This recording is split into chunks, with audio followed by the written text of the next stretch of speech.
మనము పాపులముగా ఉన్నప్పుడు ఆయన పాప శరీర ఆకారముతో ఇక్కడికి వచ్చి మనందరి నిమిత్తమై తన ప్రాణము నర్పించెను గనుక ఆయన ద్వారా మనం మరింత నిశ్చయముగా ఉగ్రత నుండి తప్పించబడి మనం రక్షింపబడ్డాం. హల్లెలూయా.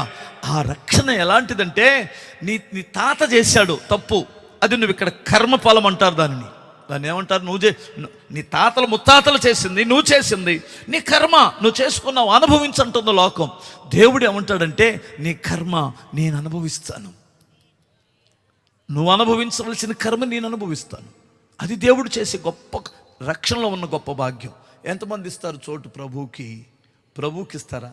పనికిమాలిన వాళ్ళకి కూడా మన ఇళ్ళల్లో చోటిస్తాం, రకరకాల వాళ్ళకు మన ఇళ్ళల్లో చోటిస్తాం. ఎంత గౌరవిస్తామో, ఎంత వాళ్ళు వస్తే పొంగిపోతామో, యేసయ్యకు చోటు ఇవ్వడానికి ఎంత సంకోచిస్తామో. మీకు అందరికీ నేను చేతులు జోడించి బ్రతిమలాడుతున్నాను. క్రిస్మస్ ఆరాధన ఇలాంటి క్రిస్మస్లు ఎన్నో పోతున్నాయి. మనం పోయిన తర్వాత కూడా క్రిస్మస్ వస్తుంది తెలుసా? మీ అమ్మమ్మ మీ తాతయ్య చచ్చిపోయిన వాళ్ళు ఉన్నప్పుడు క్రిస్మస్లు చేసుకున్నారు, వాళ్ళు పోయిన తర్వాత కూడా వచ్చిందా రాలేదా? క్రిస్మస్ వచ్చిందా రాలేదా? క్రిస్మస్ వచ్చింది పోయింది. మనకు ఒరిగేదేంటి? క్రిస్మస్లో యేసుకు చోటిస్తే రక్షణ వచ్చింది.